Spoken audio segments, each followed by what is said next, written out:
All right, so we get to the ironclad part. Now, at some point, because you and Tito had a real bond, a real relationship. Yeah, that's my brother. Yeah, hell after yeah. that, because Tito, was part of Fearless Four, the Mighty Mike C.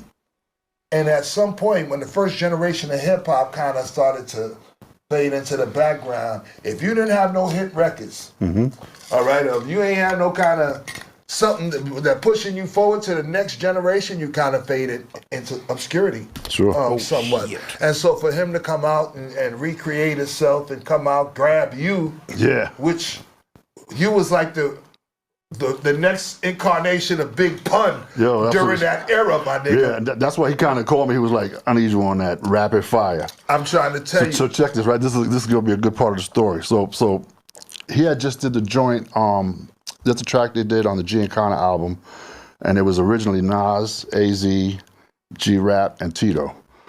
So they did the joint, and then that's what kind of sparked him up, you know what I mean? He actually called me like, he called me to his house just so I could be around him when he was writing the motherfucker.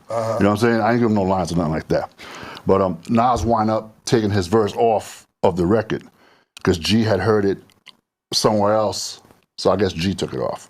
And then they replaced it with somebody else. But that was kind of the point. But so that's kind of what sparked him, to start up the Ironclad. But when he called me, I couldn't walk. I was weighing about 460 pounds. I had thyroid condition. I was looking like Big Pun. I used to be in the studio, dude, and we used to do a session, and I would lay on the floor flat on my back until it was time to do my part. Then I would get up, do whatever I could do.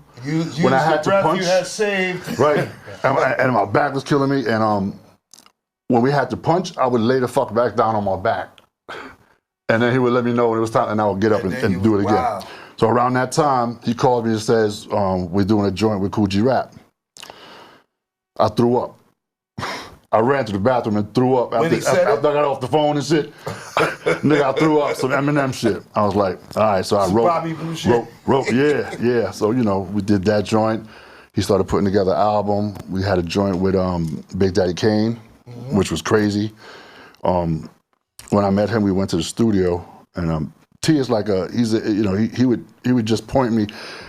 I was like a CD player. He would be like, yo, hit him with cold cock in your noggin and robbing you for your confidence. Split your esophagus, put your carcass in the sarcophagus, selling your vital organs to felons from different continents. Shish kebabbing your bitch when my dick is harder than calculus. All right. And then he'd be like, yo, hit him with the, whatever, the BX, and then the BX, you know what I'm saying? So, right. So Kane is an ill dude, I'm looking at, oh shit, fucking Kane, you know what I mean? Like, I had met him before or whatever, but, so T goes into, hit him with the boom, I start going. So Kane, instead of listening and critiquing or whatever, he starts rhyming. It's just, I'm like, oh shit, I'm in a cypher with motherfucking Big Daddy Kane. That's what real MCs do, baby. Yeah. Right. He didn't think twice and shit. We must have went for like 20 minutes back and forth or whatever. Then he was like, yo, you gave me like, I like how you start everything strong, you end up strong or whatever. So we wound up doing a joint with Kane called Floss Game. So I did my part, T does his part. Kane comes in. If you ever look up that song, it's called Floss Game, with Ironclad Entertainment. He does a verse that you've heard before. It was like, he did this shit in one take. It was like, y'all cats talk about what I've been did, false the inches, y'all's bitches, all defenseless against it, put them in the clinches, nobody wins it. You see where your heart to be regarding me, for to be pumping through your heart. One fucking verse and walked out.